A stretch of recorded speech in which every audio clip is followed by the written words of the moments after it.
త్యక్త్వా కర్మ ఫలాసంగం నిత్యతృప్తో నిరాశ్రయః కర్మణ్యభిప్రవృత్తోపి నైవ కించిత్ కరోతి సహ.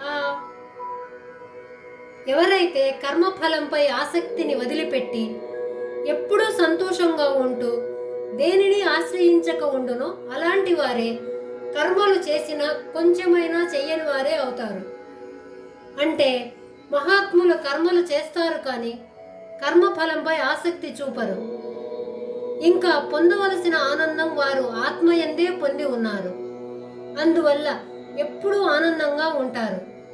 మహాత్ములు అశాశ్వతమైన కనబడుతున్న విషయాలను ఎప్పుడూ మనస్సుకు పట్టించుకోరు. అంటే ఈ కనబడుతున్న అశాశ్వతమైన విషయాలను వారు ఆశ్రయించరు. శాశ్వతమైన ఆత్మను ఎప్పుడూ ఆశ్రయించుకొని ఉంటారు. ఇటువంటి జీవన్ముక్తులైన మహనీయులు ఇటువంటి స్థితిని సంపాదించుకొని లోకక్షేమం కోసం ఎన్నో కార్యక్రమములు చేస్తారు.